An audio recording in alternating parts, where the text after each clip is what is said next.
encouraging encryption, secure signal messaging, and 8K TVs. This is MacVoices.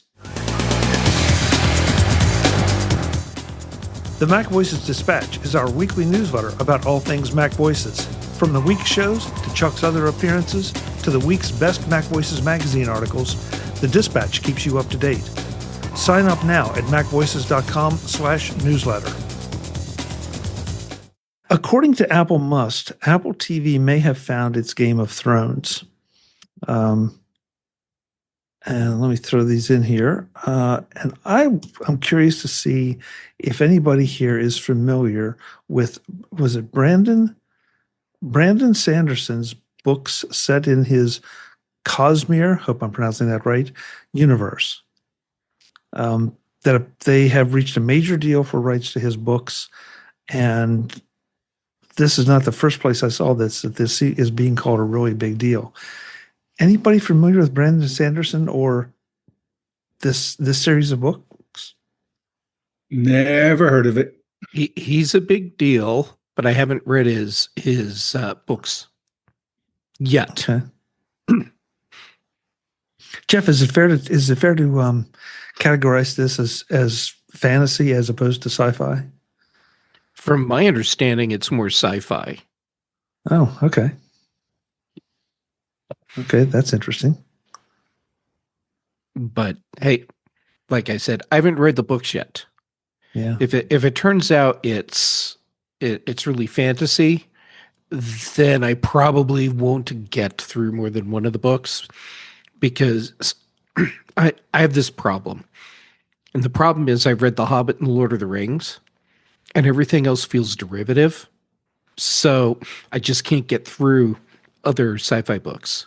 Except I did get through the Chronicles of Thomas Covenant, the Unbeliever, which were shockingly derivative, but at the same time took a very different approach. And we're not doing that show right now, so I'll stop talking. Yeah, well, when you start comparing, I don't care who you are, when you start comparing things to Game of Thrones, and I was not a Game of Thrones fan, but I'm very aware of the cultural impact it had, and you start, pulling it in those kind of references, and it's like, whoa, okay, this must be a big deal, and I just missed it. So you guys make me feel a little better that I didn't miss it, and if anybody in the chat room knows, please let us know. We'd like to have a little more education here. So, Cletus said he read some. I missed it. Oh, okay. Cletus, give us some information in the chat room as to sci-fi or fantasy. Thumbs up, thumbs down. Love to know what you think. So, okay, well then somebody heard of it. That's good. That's good. I think I actually own 2 of the books, but I have not yet opened either one. So I like the cover, but not the text. Okay, that's fair. That's fair. I mean, I've bought plenty of books that the cover appealed and the story was either good or not. Cletus says fantasy. So okay, so there you go. All right. So what I'm hearing is I need to go to the library, check out the first book. And if I like it, then I can start buying books. But the likelihood is I will just be a total jerk about it and be like, yeah, I've already read Lord of the Rings. I don't need to read this. Or just wait till it shows up on Apple TV. Right. Yeah. And see if I can get through more than one episode. Yeah. I could not get past the first episode of Game of Thrones or Wheel of Time. Yeah, I would have gone for Dresden Files. That's what Cletus said. I agree with him. Now that seems like a much better choice to me. I'd watch that. Well, we will see. Watch this. I'm looking forward to Monarch: Legacy of Monsters, the second season premiering later this month. But as Jeff said, we're not doing that show. We're doing this show. So the Electronic Frontier Foundation wants tech companies like Apple to encrypt it. There's this big encrypt it campaign that they're pushing to allegedly make things more secure. And I put this in here only because we talk so much about privacy and security, and Apple seems to be, maybe if they're not at the top of the heap, they're high up in the pecking order, and yet they're included in this. So, and I think if memory serves, it had to do with some of the chat encryption. Yeah, just don't use RCS and you don't have a problem. Yeah, that was what they were pointing out, is RCS should be encrypted. They want it to be encrypted where it's not compared to their native messaging app. But I read the article. I maybe have a super short attention span, but it just seemed to me like a lot of you throw Apple up there and vote clickbait, and it's all about a lot of other companies that the EFS I think is more after than Apple, who has actually done a lot. Well, I would tend to agree with that. And somehow this was not on my list, but I'm going to throw it in anyway. Guy Kawasaki has just brought out a new book. It's pretty darn inexpensive, called "Everybody Has Something to Hide," where he is advocating using Signal for chat purposes, for secure chat purposes. So it may be something you want to check out if you are interested. It does seem like that is agreed upon as the most secure chat option out there right now from the reviews I've read. And I have not read this book yet, so it's on my list, but make you aware of it. So if you're working within the Apple universe, messages is end-to-end encrypted. Why would you switch to Signal? It sounds like it's only if you need to communicate with somebody outside of the universe where you need to use the third-party app. And in that case, I guess it would be Signal. And I think you just hit it, Mark. That's, it's because not everybody lives in our universe. I mean, everybody that's worthwhile lives in our universe, but sometimes you have to slum it and go outside. I think, messages still goes through Apple's servers. Signal doesn't go through anybody's servers. Once it's set up, the devices are communicating directly. So I believe that it's considered potentially more secure than messages. For most of us, we probably don't care, but Jim, help me understand what's the difference. So if on Signal, it goes through somebody's service, it's not going from my phone here to somebody's phone in Greece. It has to go through some telecom company's infrastructure and services. So, why is that different? Definitely, I think the handshake to establish things does, but I don't think the actual messages do go through their servers. Well, the packets have to be routed somewhere. Well, obviously the packets go over the internet, but they don't all go through, like every messages packet goes through an Apple server. But I don't believe that is the case for Signal. I'm not a security expert, but from what I've read, I believe that security experts think Signal is more secure than messages. Okay, so setting that point aside, so the question is why? Is it, if are they saying that somehow Apple is not using secure encryption and it's vulnerable because it goes through their service? Well, part of it is just the potential that it's going through Apple servers. So that means you're trusting Apple by definition.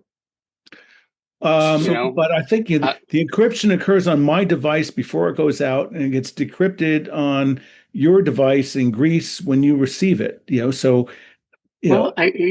guess there's some question about that. I am not a security expert. I just know that I have seen people say that if if you're really worried about it, then Signal is probably better.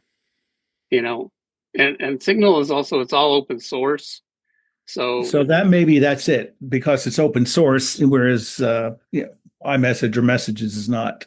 You both may want to take a look at the article or the link that I just threw in the show notes about this, because it talks about end-to-end encryption, what that means to Signal and metadata, and maybe clarifies some of the questions you'll have. Eric? Couple things. Whatever system you have that's encrypted and protected and everything else does you no good if your device is in the middle of holding a discussion and is unlocked. So one of the things that came out of the discussions tied to Minneapolis, because there were lots of groups, all distributed, many not actually knowing each other, trying to communicate and give status. And so adding a password option to the app. So every time you go to open the app, you have to enter a password. So it's not tied to a Face ID or a fingerprint. That's just something else to consider.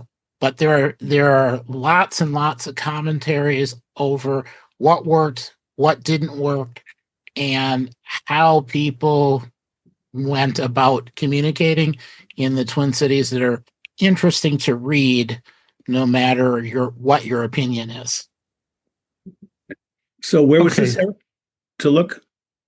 Where was this research? There's a bunch of conversations on Reddit, so you can search for it, or any other group that's tied to how do you communicate in the Twin Cities. I just did a Google search. Why is Signal more? What did I? Oh, I guess I closed the window. More secure than iMessage, and it came up with a bunch of stuff. So, and hey, I want to throw this in real quick, because I know Guy on his podcast had said this would be the case. What I don't understand is why it wasn't for me yesterday, but today, because thanks to Jeff, he just put a link in our chat, and I just threw it into the YouTube chat, that the book is free right now. So you go there, you can read it for free on Kindle or buy it for $0.99, I guess 99 cents. It was $0. It was $0? Okay. So are you sure that's not a Kindle Unlimited thing? That's the unlimited deal. Yep, the 30-day trial. You have to have the Kindle. It's 99 cents. Oh, whatever. So I just spent 99 cents on the book. I just clicked your link. Yeah. So no profligate, Jeff. They got my dollar. Oh yeah. Maybe it's an Audible.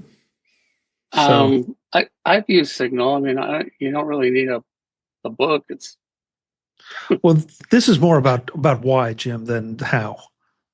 And if you need how, it's in there too. But yeah. I wanted to bring this one up since Jeff brought this to us. That whoops, yeah, I got that right. That 8K TVs are not the future. And I know that's strictly not an Apple thing, but we all have talked about TV technology here plenty of times and what the industries are trying to sell us. And Jeff, I know you must have, weren't you ejected from somebody's booth at CES for challenging this or something? Yeah. I really miss going to CES. Yeah. So, yeah.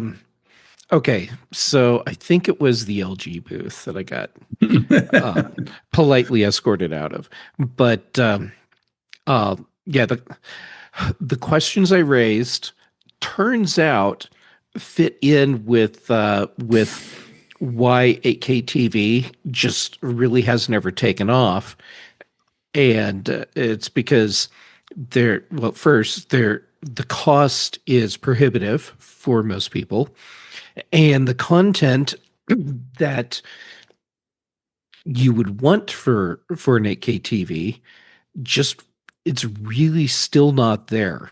And for technology that was first shown off in, excuse me, I think 2012 at CES, it just it just really hasn't come together. And the place where it seemed like it would be really cool for gaming, the console makers just really never came through on that either.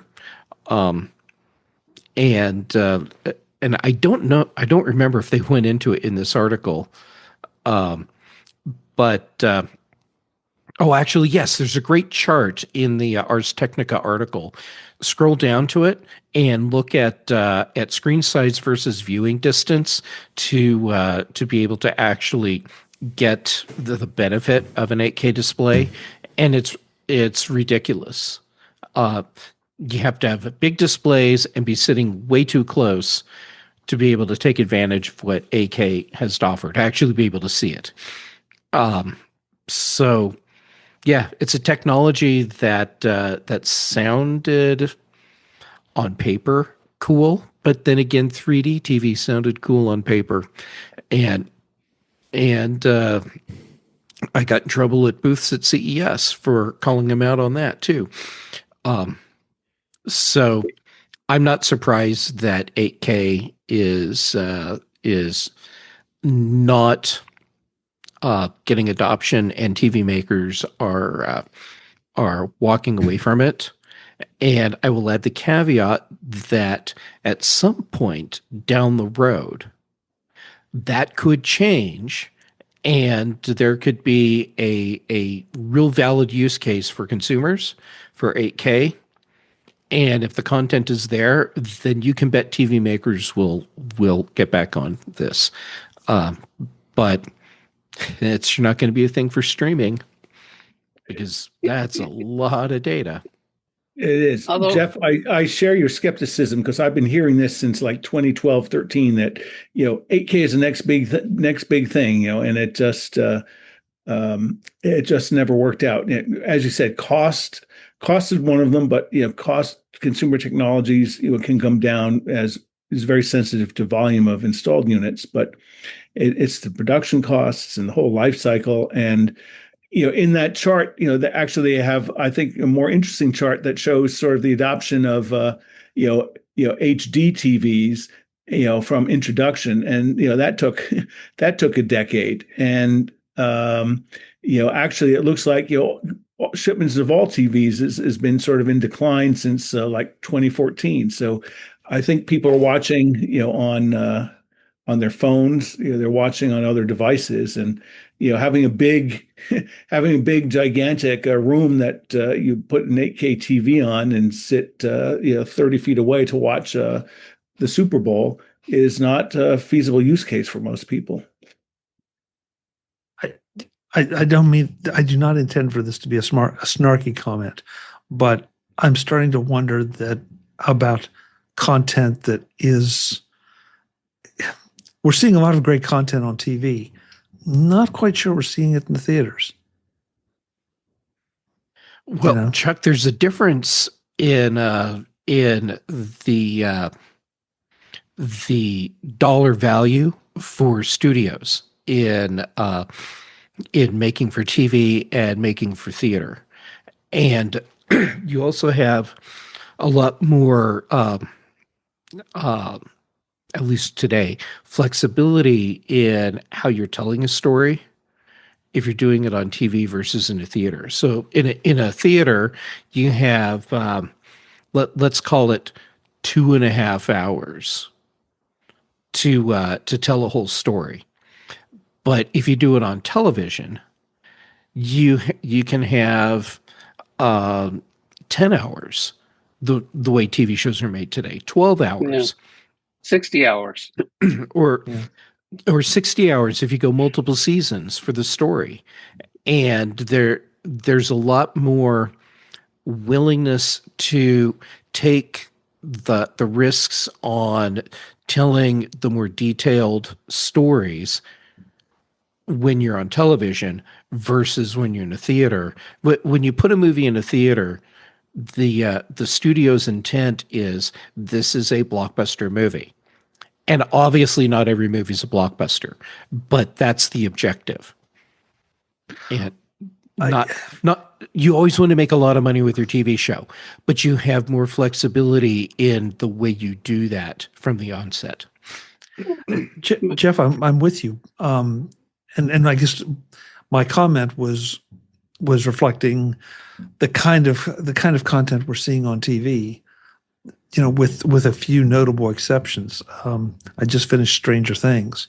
I mean, and that last season every season's been great, but this last season was, oh my God, you want to see that on a big screen.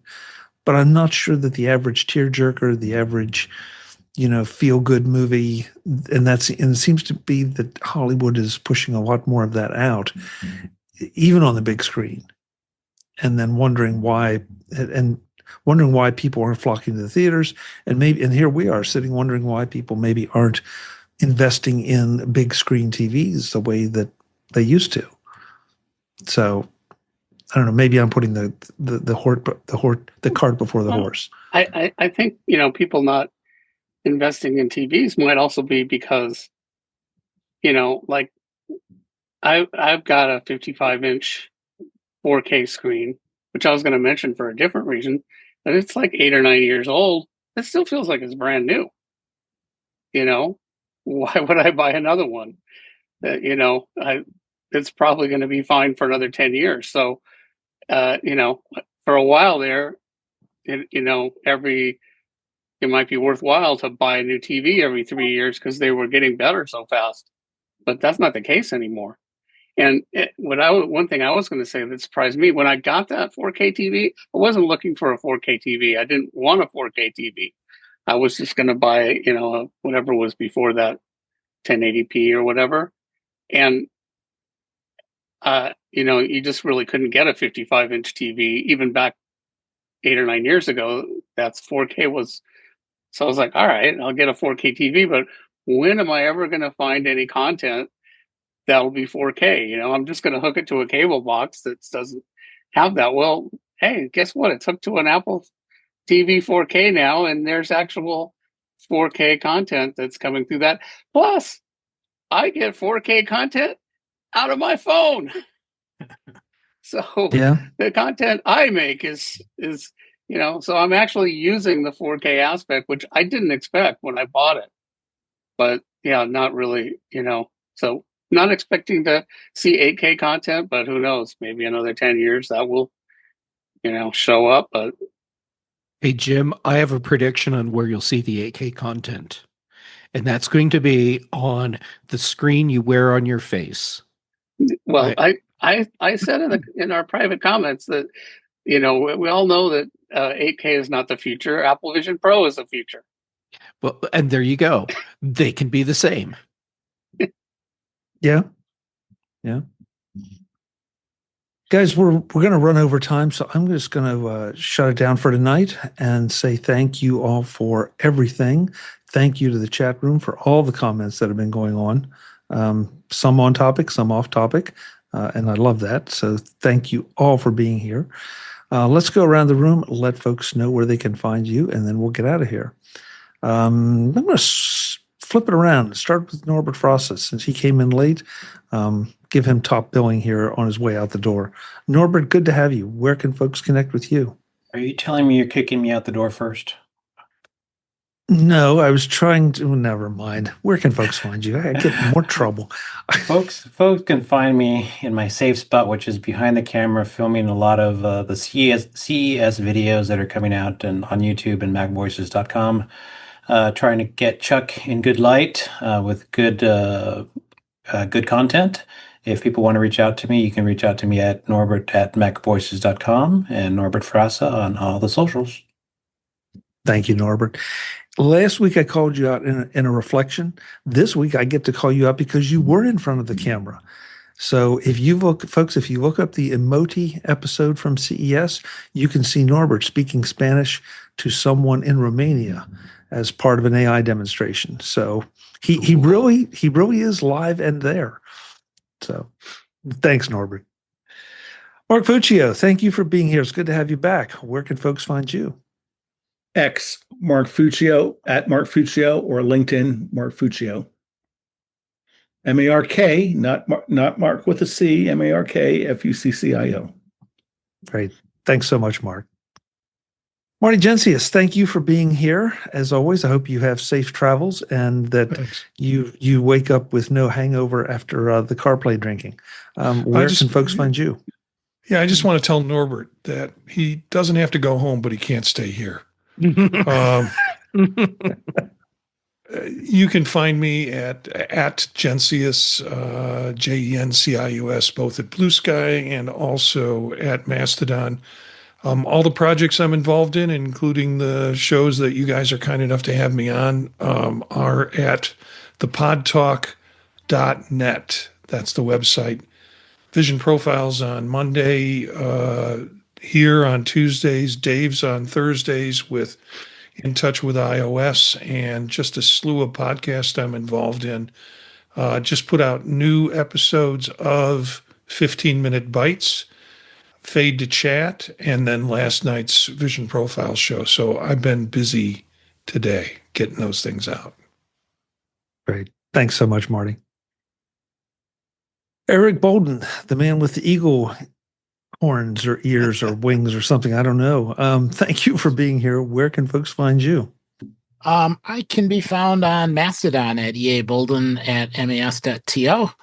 Otherwise, Monday nights on Vision OS stuff with Vision Profiles with Dave and Marty.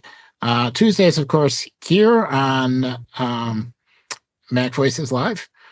Thursdays, kind of rounding out the week, covering iOS, iPadOS, and other news on In Touch with iOS. Excellent. Thanks so much, Eric. The gentleman who's the most professional on this panel based on his new profile photo, Mr. Brian Flanigan-Arthurs. Brian, thank you for being here. Where can folks find you? Appreciate it. Thank you so much. Appreciate you having me. Best place to connect with me is through my website, brian8944.com. And I invite you to subscribe to On the Desk of Brian. Episode 20 releases Thursday. 20 already? 20 already. Wow, that's impressive. That's impressive. Good to have you, Brian. Well, Bixby, where will you be partaking of the big game this Sunday? You're muted, Webb. You're muted, Webb. I'm sorry. I've been doing that because I've been juggling. So I'll be sitting right here watching the TV right there. So, and right now I'm watching the Westminster Dog Show. So anyway, where can you find me? Wait a minute. Go Dog Show? What does that even mean? There was a movie, a Christopher Guest movie called Best in Show. Wonderful. And then there was a Saturday Night Live skit that did the same thing. So yes. Go Dog Show. So hey, I can flip the camera around so you can watch the dog show if you want. Yeah, go Dog Show. There you go. There you go. The funny thing is, with the release of the Dog You series on Vision Pro, where you get those great spatial shots of the dogs at Crufts competition, I could not stop thinking about Best in Show, because the folks are genuine in this documentary, and they are so satired in Best in Show. Same type of character. They're committed, that's for sure. You can find me at all the social medias at WebBixby, WEBBIXBY. I kind of stick with Blue Sky because I like the name. Sounds good. Webb, Thanks so do you much, have Webb. a button on your headset that you can use to mute and unmute yourself? When I lift the boom, it mutes it. So, and that hooks into, because I noticed the little indicator on Zoom changed, so that's somehow talking to Zoom. Yep. Huh. So, and I there are better quality headsets. This is a jabber, but I really like it. And it all started in the when we were working remote a lot. So, and I got this, and I just stayed with it. So, but yeah, when you lift up the boom, it mutes it. So, That's a cool feature. yeah. Yeah.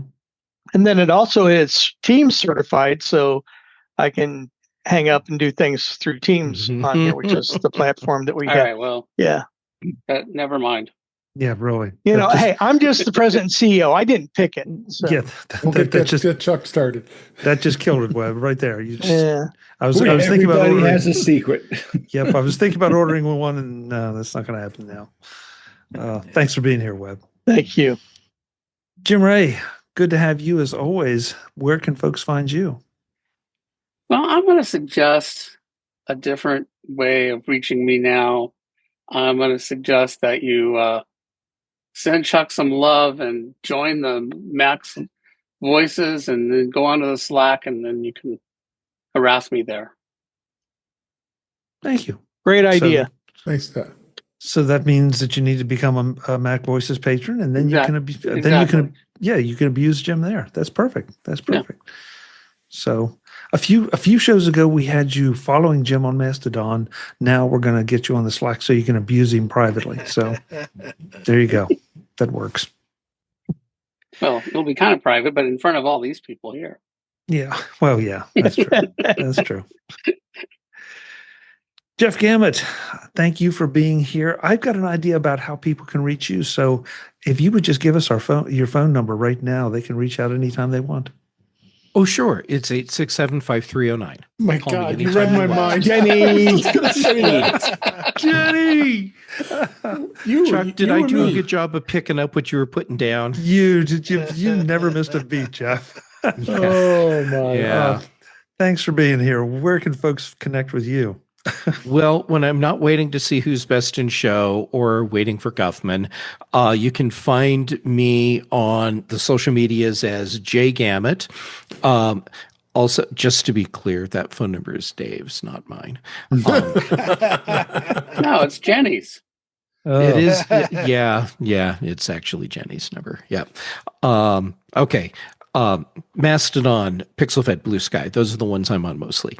Then for shows, here Tuesdays for Mac Voices Live, on Dave's In Touch with iOS on Thursdays, the Big Show and the Mac Show on the British Tech Network. And then Brian Chaffin and I do The Context Machine, and Patrice Brendamore and I do Retro Rewatch. Excellent. Thank you, Jeff. Last but not least, back where we started with David Ginsburg. David, good to have you. Where can folks find you? Thanks always for having me here. I always enjoy it with all of us here. You can find me at In Touch with iOS, intouchwithios.com. The YouTube channel is youtube.com/intouchwithios.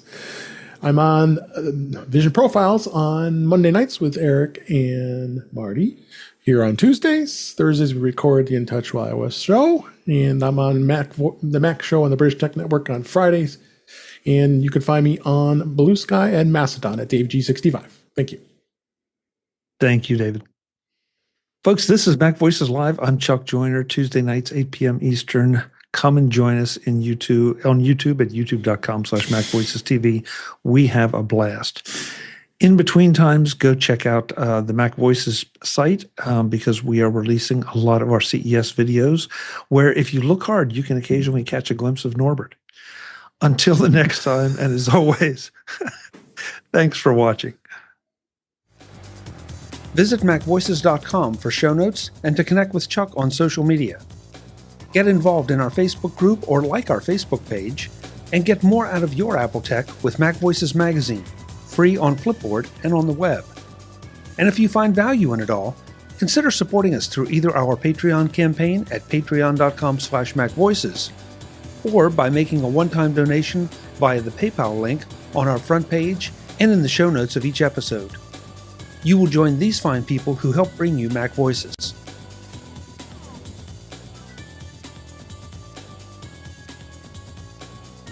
Advertising handled by Backbeat Media at backbeatmedia.com. Bandwidth provided by CacheFly at cachefly.com.